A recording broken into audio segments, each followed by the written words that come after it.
this whole area of cognitive psychology called desirable difficulties, which are things that people do not like to do because they don't feel good, but turn out to be really, really good for them. And this kind of dovetails with the specialization issue, right? Once people get really good at doing a certain thing, they do more of that, only that thing. Hey there, welcome to Billion Dollar Moves, the podcast that digs into the minds of unexpected leaders and unexpected ideas that are shaping the world of venture and business as we know it, always in the most raw and unfiltered form. I'm your host, Chen-Spellings, and today we have an absolute treat in store. In this week's episode, again in Oklahoma City, thanks to my friends at Cortado Ventures, I sit down with the incredible two-time best-selling author David Epstein, whose work has caused quite the stir among entrepreneurs, investors, and business leaders everywhere. Now, in a world where everyone seems obsessed with hyper-specialization, David flips the script and challenges the status quo, and yes, Malcolm Gladwell, with some mind-blowing arguments. His book, Range, takes us on an eye-opening journey through history, science, using captivating case studies from stories of legends like Tiger Woods, the Polgar sisters, Roger Federer, and in essence, shows us how those who embrace diverse experiences and cultivate a broad range of knowledge often outperform their narrowly specialized 10,000-hour counterparts. How can we do the same? Now let's dig in. David, you just had an amazing conversation with my friend James Rogers that we also had on Billion Dollar Moves. What were sort of your top highlights from what was the discussion earlier? I mean, I really think hearing about James, his innovation, which was making a coating that makes fruits and vegetables last much longer, and hearing how that really came out of an analogy from his background in metallurgy, essentially, and thinking about how metal rusts and how changing, adding elements to steel could create stainless steel so that it didn't spoil, essentially, and taking that analogy and taking it over to fruit and saying, how can I make a coating that stops fruit from doing the same thing, which is taking in too much oxygen, just like steel. And that to me is so common in the history of scientific innovation, this idea of someone taking an analogy from one field and bringing it to somewhere totally different, and that leads to breakthrough. So it's really neat to hear kind of a story that is emblematic if you study the history of scientific innovation. That's right. So if you think about, the past day we've had, right? We're at Cortado Ventures, the Mid-Continent VC conference, and you've spent some time with entrepreneurs, investors. The question that you and Malcolm Gladwell have been debating over time between 10,000 hours and the sports gene, I'll take this to the world of entrepreneurship. Are entrepreneurs born or made? Look, I think there's an aspect of born in everything. Like, people are different, our differences are real, and our differences matter. I think the important thing is there's a tremendous amount of unused or unrealized potential in entrepreneurship, right? Because we're not always taking the risks that we could take. We're not always making people feel empowered to sort of run smart experiments, right? To me, in many ways, the theme of my book, Range, that's on every single page, but that would have been like a less marketable subtitle, to be honest, is that sometimes optimizing for the short term or getting a head start can undermine someone's long-term development or potential. And I think in many cases, we're giving people the incentives and cultural messages to optimize for the short term, which will undermine their ultimate potential. And so I think we could do a lot better at realizing the potential for entrepreneurship that already exists in our systems. Right. So the crux of Range is that you believe in the benefits of experimentation, as you talked about, generalization.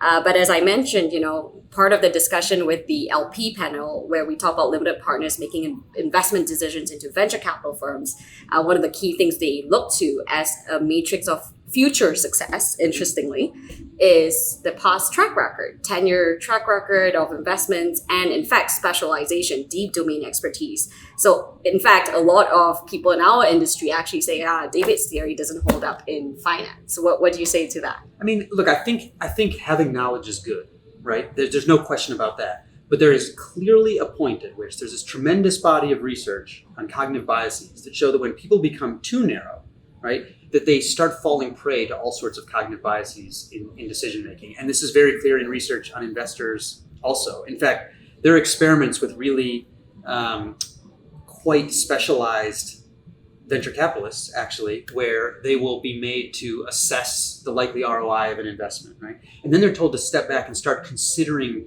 this wider range of other sort of structurally similar analogies and other situations they've seen from other people, and then asked to reevaluate. And they change their own estimates by 50%, just by being told to start thinking outside of your lane and look around you at other projects. And this is very typical, called cognitive entrenchment, that when people get really narrowly focused, they start doing the kind of, when all you have is a hammer, everything looks like a nail problem, and fall into these sort of cognitive biases. So it's not a knock against having knowledge. It's a knock against not maintaining breadth even while you're developing that knowledge, because then you're just walking right into all these cognitive biases, which have been the basis, for like several Nobel Prizes. So if you're not recognizing that these things exist, then I think you're just putting blinders on. Yeah. So last question, I guess, because we have to go and grab drinks after this.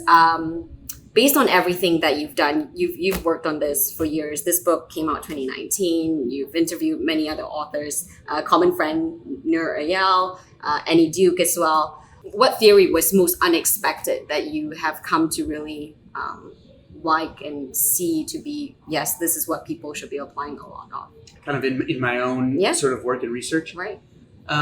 Probably this whole area of cognitive psychology called desirable difficulties, which are things that people do not like to do because they don't feel good, but turn out to be really, really good for them. And this kind of dovetails with the specialization issue, right? Once people get really good at doing a certain thing, they do more of that, only that thing. And this is cognitively akin to like if you were going to the gym and lifting the same weights the same number of times every day. You're not going to get worse, but you're also not going to get better. And the way human development tends to work is people do a certain thing over and over, and they get better just by doing it, some experience, and then they cease to get better because our systems just settle at sort of good enough, right? And even as they get more experience, they feel like they're getting better, but they are not getting better. If you actually track their judgment, they cease to improve. And so if they want to improve, they have to start doing things that are different. This is where these so-called desirable difficulties come in, where you have to start actually trying to face different problems.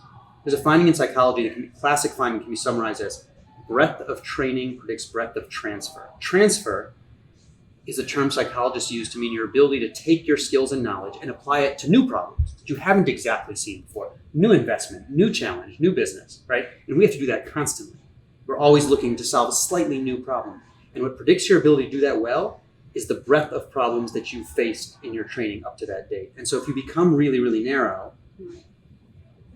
you sacrifice that. You'll only be good at solving that kind of problem. The thing is, it feels more comfortable for people. That's why it's called in cognitive psychology desirable difficulties, right? Because these are things that are difficult, but if you want to get better at learning and develop better judgment, you have to do them. So broadening the problem set that you face turns out to be really, really important. And that was not intuitive to me. Like before I looked into the research, I was a 10,000 hours thinker myself, like do the same thing, get as narrow as quickly as you can. But that's not what the research says. And by the way, you mentioned the me versus Gladwell. People go on YouTube. In 2019, we had our second sort of debate in a series. And at the end, he says, you've convinced me. I made an error of conflation where I said a lot of practice is important to get great at something, which is true, with the idea that implies you should be narrowly specialized, which I now think is false. So he and I are now on the same ground, I would say.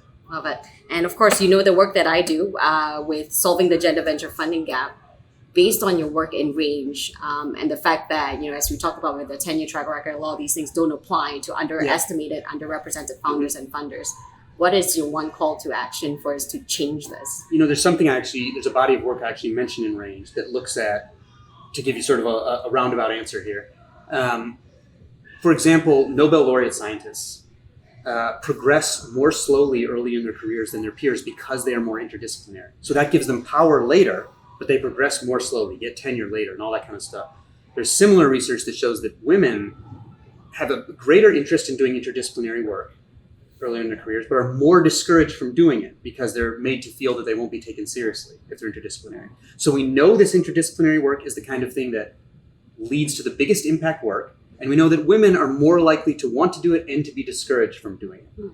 And I think that is a tremendous loss because we know in the long term it's the most important kind of work. So if we're not empowering them to take those kinds of smart risks, people they don't have to force women to do interdisciplinary work. They already want to do it and are just being dissuaded from it.